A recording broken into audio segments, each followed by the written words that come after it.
And that is why we have got to join every other industrialized nation by passing a Medicare for all single-payer program.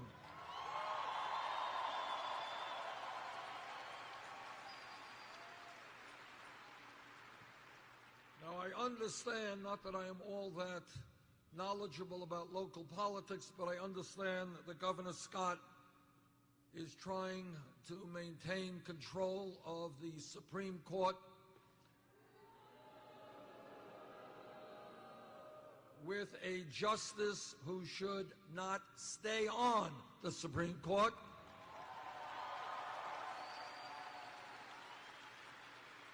And that is why I hope that a large voter turnout on Tuesday will help elect Joanne Kloppenburg to the Supreme Court.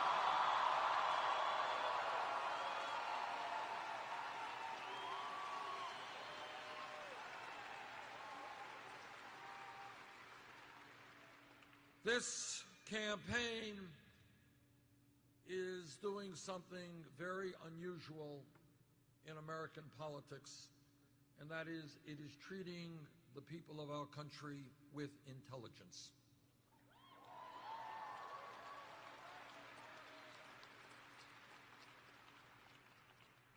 And it is also tackling and dealing with many enormously important issues that a whole lot of establishment people would prefer to sweep under the rug and not deal with at all.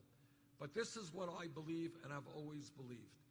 Whether it is in our own personal lives or whether it is in the political life of this nation, you cannot run away from reality. You cannot run away from truth. And the only way you address those problems is by facing them squarely and by dealing with them. And that is what we are doing in this campaign, and that is what I will do as President of the United States.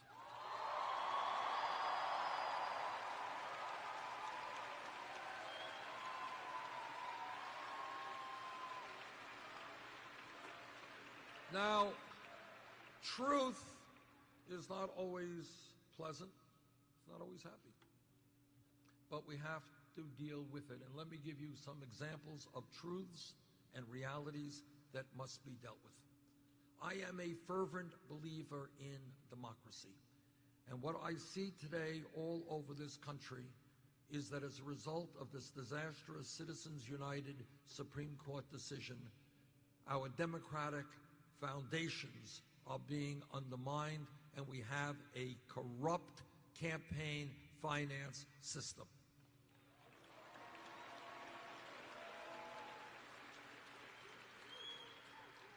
And when I talk about thinking outside of the box, and when I talk about thinking outside of the status quo, I do not want one person in this arena tonight to accept the reality that it is acceptable in America for billionaires to buy elections.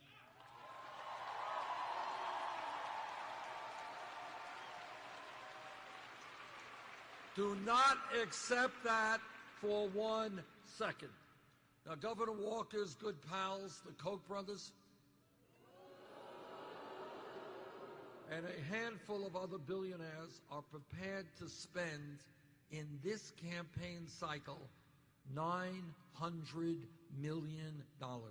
$900 million to elect candidates who will represent the wealthy and the powerful. That, my friends, is not democracy. That is oligarchy. We will not accept that.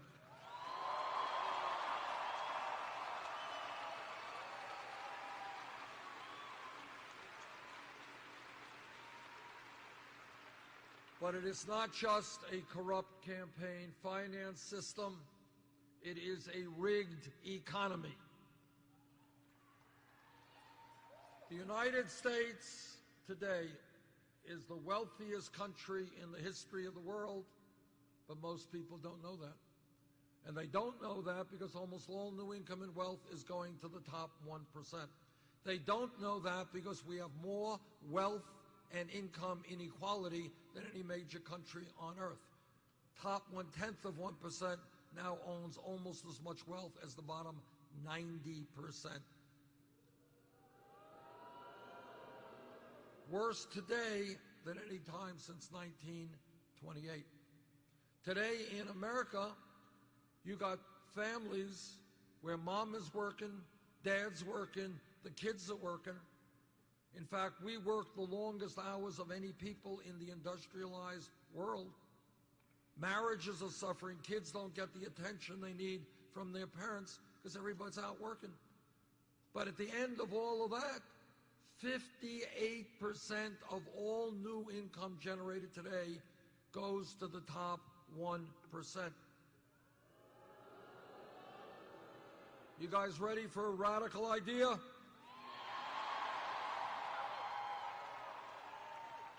Why not? This is Madison, Wisconsin.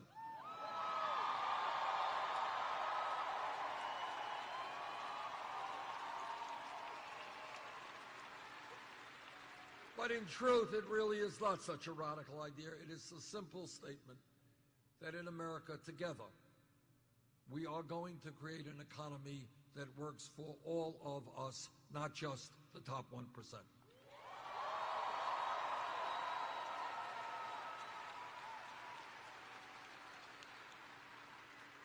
This campaign is not only about ending a corrupt campaign finance system. It is not only about ending a rigged economy.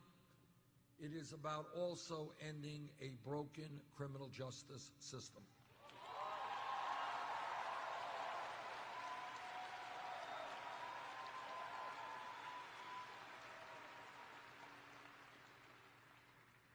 Today, in the United States of America, we have more people in jail than any other country on earth. We have 2.2 million people, disproportionately African American, Latino, and Native American in jail. We are spending $80 billion a year locking up fellow Americans.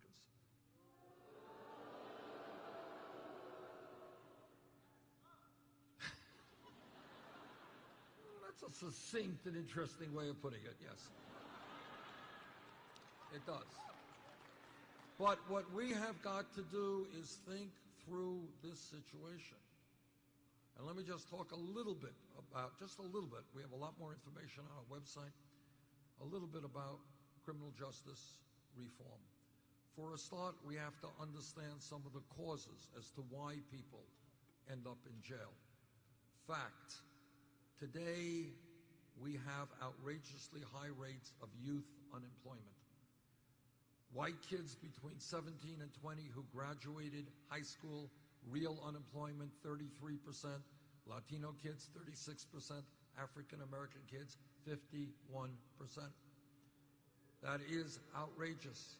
So here is radical idea number 2. Together we are going to invest for our young people in jobs and education, not jails or incarceration.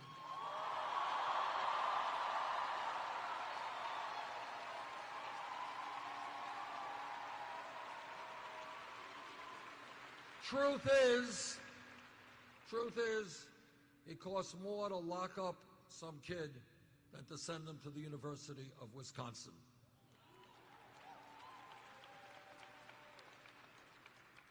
When we talk about criminal justice, it is also about making profound changes in local police departments throughout this country. We are all tired of seeing videos on television of unarmed people, often people of color, being shot and killed by police officers.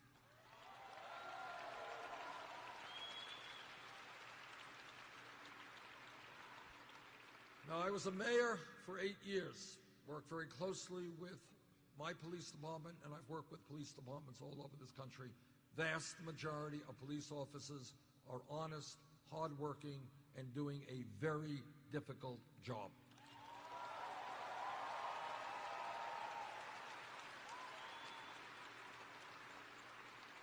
But when any police officer, like any other public official, breaks the law, that officer must be held accountable.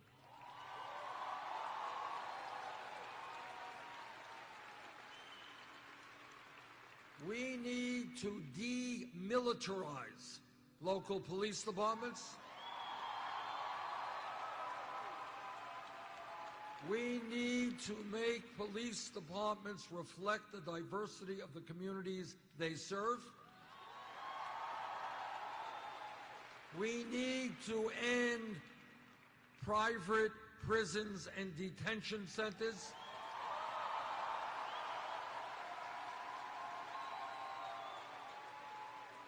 Corporations should not be making profits through the imprisonment of fellow Americans. We need to rethink the so-called war on drugs.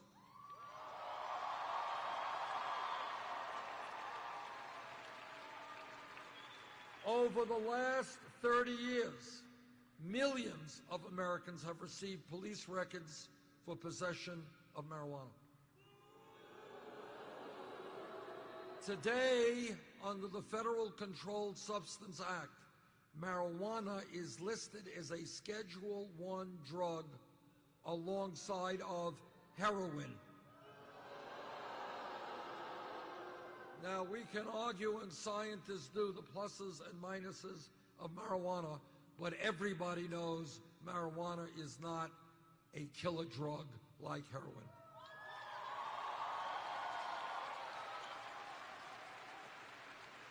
And that is why I have introduced legislation to take marijuana out of the Federal Controlled Substance Act.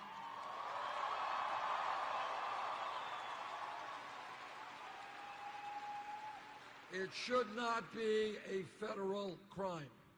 And this becomes a racial issue as well, because it turns out that blacks and whites smoke marijuana at about equal levels. Blacks are 4 times more likely to get arrested for marijuana than are whites. This campaign is doing well because instead of listening to billionaire campaign contributors, we are listening to the American people.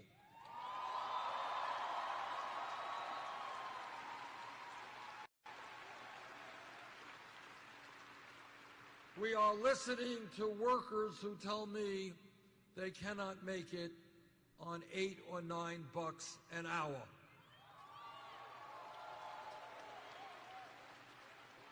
And that is why we together are going to raise the minimum wage to $15 an hour.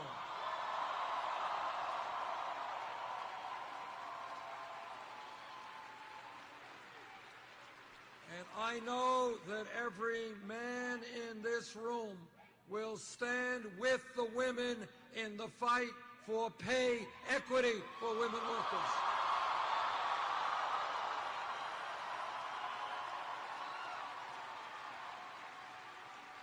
This campaign is listening to senior citizens and disabled veterans. And they are telling me that they cannot make it on $11,000 or $12,000 a year Social Security. Now, my Republican colleagues in the Senate, they want to cut Social Security benefits. Together, though, we're going to raise those benefits.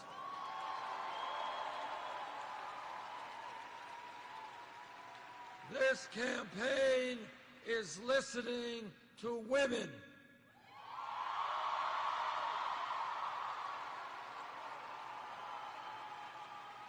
And what women are telling me is they are sick and tired of earning 79 cents on the dollar compared to men,